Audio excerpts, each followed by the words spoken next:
Hello, my name is Benji and welcome to Dice vs Cards.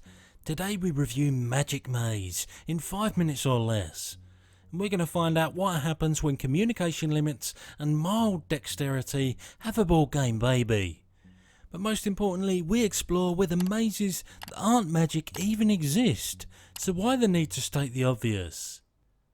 Magic Maze is predominantly a communication limits game, where you and up to 7 other players cooperatively but silently get your pawns to their objectives and then out the appropriate exit, all on a modular set of boards representing a shopping mall.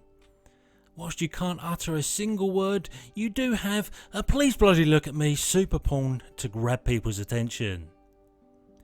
It features grid movement and variable player powers. You'll be moving pawns north, south, east, west and up and down escalators. Only one person can carry out these individual actions for each pawn on the board. So for example, Percy pawn needs to go 1 space left and 1 space down. Well, it's the job of Harry Human to move pawns left, and so he does his thing. And then Helga Human does the down movement, and there you have it, teamwork in action. It's a real-time game. It's you and your teammates against the egg timer. Get everything you've been tasked with done before the time expires and you win the mission. There are also spaces on the board that allow you to flip the egg timer, and the missions ease you into the more advanced scenario conditions. So why might you like the game? Well, first and foremost, if you like speaky games to have a more visceral, less pedestrian feel to them, then Magic Maze delivers that in spades. Like most communication limit games, you get rapidly better at it the more you play as a team, but it never detracts from how exciting the game can be. It has an excellent learning curve, where the missions from A to Z introduce you to more advanced mechanics and objectives as you go. When you couple this with a clear and concise but ultimately varied modular board system, you've got a relatively small box game that feels like it packs in a fair chunk of content. Finally, there's very little bloat in this here box of mazes. The list of actions you can take and the way it accommodates the considerable range of player count is admirable. Having a real-time game where you can't talk needs concise, easy to understand rules, and Magic Maze delivers on that premise.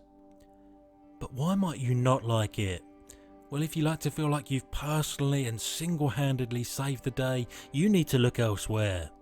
This isn't a game that caters for special little snowflakes. It's all about the team and the sense of camaraderie and achievement that goes with it. And by extension to that point, if you like variety in the things you can do during a game, you're clearly not going to get that here.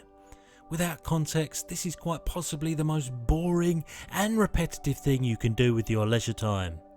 You get 1.5 things to do each time you start a mission: do something specific with a pawn, or smash the "look at me" pawn on the table.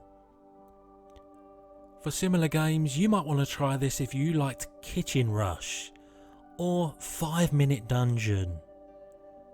But when all's said and done, this is a game that won't be to everyone's taste.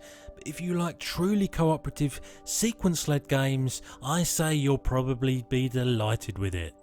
However, that's it from me. I'll see you next time. It's official. There is no such thing as a non-magic maze, so the prefix is clearly there to up the word count. For shame.